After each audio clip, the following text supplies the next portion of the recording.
It's our favorite time of the year at Top 5 Scary. When the leaves turn orange, a pumpkin spice latte makes every day better, and there's no better time to curl up with a good horror movie to leave you wide-eyed. Welcome back again, my delightful little ghouls and goblins. Settle in, why don't you? Let's hop on in with Top 5 psychological horror movies you need to watch. Did I miss your favorite? It's probable, since I only had room for 5. So let me know if you'll be checking any of these out, or if there's any I should be checking out for the next video. Number 5. The Lighthouse. From visionary director Robert Eggers comes The Lighthouse, a harrowing fable that teaches us the importance of respecting personal boundaries and respecting seabirds. Eggers is one of my favorite modern horror directors, whose work sits a cut above the most usual horror fare with The Witch, The Lighthouse, and The Northman, which isn't quite horror unless you're terrified of Norway. The Lighthouse is unlike any other scary movies you've seen. Actually, it's probably unlike most movies you've seen. It's kind of hard to define The Lighthouse under one genre. It's unsettling and definitely makes me feel all heebly-jeebly watching it, but it isn't horror in the traditional sense. There's no monsters or slashers, just two men, a lighthouse,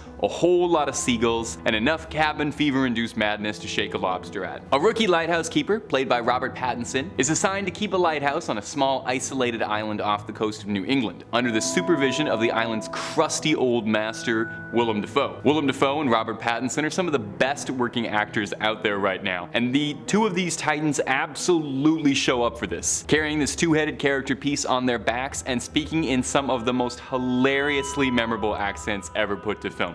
Seriously, Willem Dafoe's old nautical piratical accent in this thing needs to be taught in acting schools. I would do an impression, but I won't do it justice. The film is shot beautifully, the whole thing seeming like a mix between a bad dream and an avant-garde theater production, leaving you asking the entire time if anything you're seeing can be trusted, if any of it's even happening, or if the whole thing is all just one twisted nightmare between two very lonely, isolated men. Now, I can't say for sure if they went nuts because they weren't subscribed to Top 5 Scary, but I'm willing to bet that a little bit of entertainment from the best scary videos channel on the web might have helped some of that madness. So subscribe, maybe. Number 4. Annihilation. I've talked a bit about Annihilation before on this channel, and I will continue to do so until Annihilation gets the respect it deserves. That's my mission. I've never forgiven the movie-going populace for not seeing this one in theaters. Annihilation came to us from director and writer Alex Garland, who also gave us Ex Machina, a fantastic movie about having a crush on a robot. Annihilation is a cosmic horror story detailing the effects of after an asteroid crashes to Earth, and a mysterious alien presence known as the Shimmer begins to manifest across a quarantine zone in a forest outside an army base. Everything the Shimmer touches starts to blend together. Biological life merging, double helixes swirling in a big cosmic gumbo. The film is hauntingly beautiful as it is terrifying. Our protagonist Lena, played by Natalie Portman, is a US Army veteran who lost her husband in an unrelated combat mission. One day he shows up on her doorstep, convulsing violently, leading Lena towards the Shimmer. Learning her husband was involved, she ventures forth with a group of fellow researchers and soldiers to uncover what lies at the heart of the Shimmer, what's causing it, and if it can be stopped. The film is a visual treat with its lush vistas and uniquely terrifying monster designs. I've talked about Annihilation Bear before, and I will take any opportunity to talk about Annihilation Bear. I love Annihilation Bear. Slap a photo of him back there for me. Annihilation is the perfect kind of horror movie, simultaneously exploring complex themes of depression,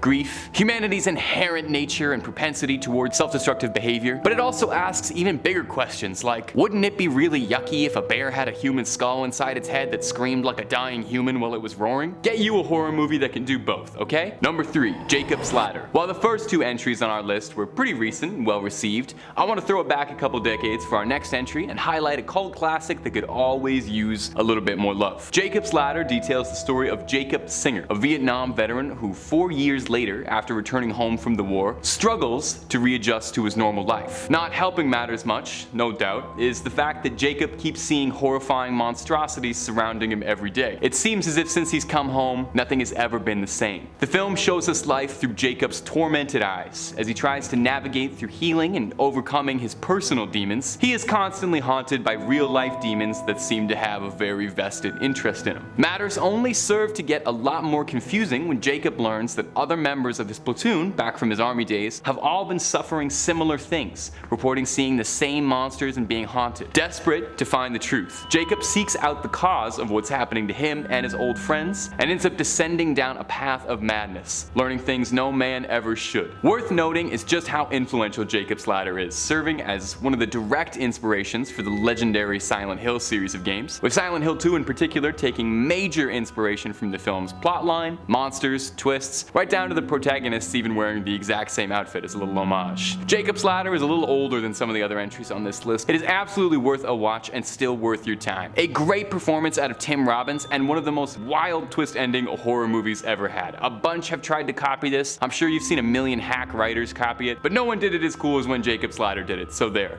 And actually thinking about it, I shouldn't even mention a twist, so there was no twist. Everything in Jacob's Ladder happens very literally. Go into it knowing that, okay? Number 2, Sinister. Moving.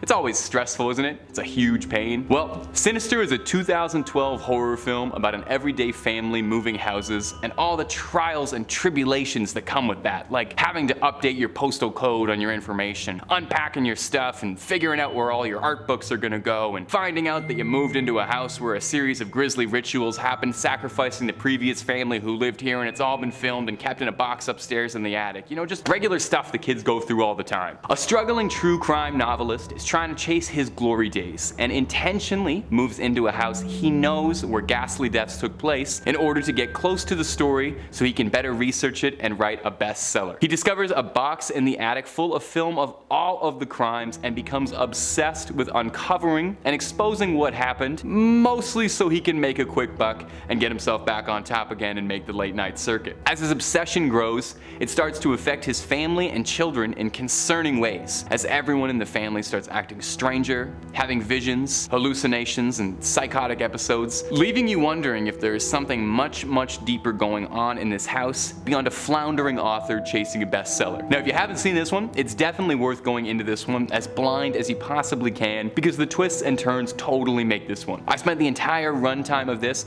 propped up on the edge of the couch, my heart pounding, hoping that everything would turn out to be totally okay, even though I knew better. It's a horror movie, things never go great. The movie's got a stellar sense of dread that refuses to let go once it starts and only lets you breathe out once the credits roll, and even then, not for very long. Fantastic performances across the board, but a special shout out goes to Ethan Hawke, who makes this thing. Number 1, Hereditary. Now, there are a ton of movies that could easily have taken the number 1 spot here, and I thought pretty hard about making The Shining number 1, since, you know, it's kind of a classic, but I figured a lot of people have talked about The Shining, and then I remembered the experience of seeing Hereditary in a movie theater, and how it was the only time in my life I've ever seriously thought about leaving a movie theater because I thought I was gonna throw up on the seats. I was so scared and uncomfortable. Hereditary is a 2018 horror movie from visionary Ari Aster, who also gave us the psychological horror movie masterpiece Midsommar, so Aster really just bangs out the hits. Hereditary is about as peak A24 horror movie as it gets. One of those ones where the monster is really a metaphor for generational trauma and all that. After the grand matriarch of a Midwestern family passes away, her daughter and grandkids begin to uncover the cryptic and terrifying truth behind their ancestry, trying desperately to escape the sinister legacy they've inadvertently inherited. This movie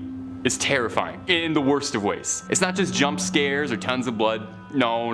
This is elevated horror. This is not your usual horror story. It really zeroes in on the way too close to home horror of watching a family break apart. It is gut-wrenchingly painful to watch, preying on really specific kind of fears. It's gonna get its hooks in you and have your teeth grinding for the full 2 hours runtime and for ages afterwards. If you've seen this, I dare you to look at a pigeon, a stop sign, cheese wire, or a treehouse ever the same after this movie. And staggering performances. Toni Collette goes for absolute gold and delivers one of the best performances I've ever seen in a horror movie, full stop. She needs an Oscar for most upsetting crying I have ever heard in a film, which is a category she would have no competition in. Hereditary might not be the goriest film or even the scariest movie I've ever seen or most upsetting. There's a bunch of Takashi Miike or Park Chan-wook films that would probably take that. But Hereditary is definitely one of the most viscerally scary movies I've ever seen. The kind that just sits in your gut and makes you think about it all day, like you were living through an actual nightmare. Watch only if you're truly brave. I know I made it sound absolutely horrible, but it is a great movie. Just